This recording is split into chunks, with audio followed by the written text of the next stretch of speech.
Alhamdulillah. Tadi pun saya perasan masya-Allah bila saya sebut Nabi Muhammad sallallahu alaihi wasallam, semua sebut masya-Allah ni antara benda yang patut dipuji lah. Kadang-kadang bila kita pergi surau ke mana-mana, bila sebut nama Nabi semua tengah-tengah. Tahu lah puasa kan. Tak payahlah tunjuk sangat lapar, baru sahur.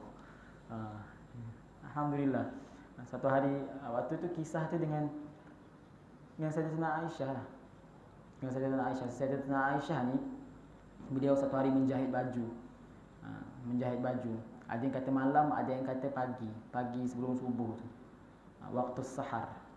Waktu pagi sebelum subuh. Waktu tu gelap lah. Jadi Sayyidatina Aisyah menggunakan cahaya daripada lilin. Lepas tu tiba-tiba angin datang, terjatuh lilin tu, terpadamlah cahaya lilin. Lalu Sayyidatina Aisyah pun mencari-carilah dia punya jarum tu tadi, jarum dan benang terjatuh tu. Lepas tu tiba-tiba dia hadis sebut fa idza dakhala Rasulullah sallallahu alaihi wasallam. Rasulullah masuk rumah Sayyidatina Aisyah sallallahu alaihi wasallam. Dalam hadis sebut fa adha al-baita min diya'i wajhi. Maka Rasulullah tu menerangi satu rumah dengan cahaya di wajah beliau saja sallallahu alaihi wasallam. Di wajah saja, bukan satu badan lagi ni. Min diya'i wajhihi, daripada cahaya wajahnya. Sayyidatina Aisyah kagum melihat. Faham tak bila isteri kagum tu macam mana? Isteri ni orang paling kenal dengan suami. Walaupun begitu, Sayyidatina Aisyah masih kagum lagi. Maksudnya cahaya tu luar biasa yang Sayyidatina Aisyah nampak sallallahu alaihi wasallam. Lepas tu Sayyidatina Aisyah kata, "Ma adwa'a wajhaka ya Rasulullah."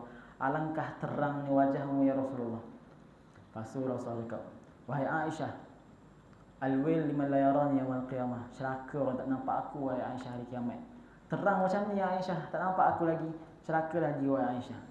Sayyidah Aisyah tanya, "Wahai Rasulullah, man la yaraka yaumil qiyamah?" Siapa yang orang tak nampak, tak boleh nampak wajah terang menderang begini ya Rasulullah? Lepas tu Rasulullah kata, "Al-bakhil." Orang yang bakhil, kedekut. Wa manil bakhil? Sayyidah Aisyah tanya. Siapa yang bakhil tu? Alladzi dzukirtu indahu falam yusalli alayya. Yang mana bila disebut nama aku di depan ni, dia dengar nama aku disebut, dia tidak berselawat pada aku sallallahu alaihi wasallam.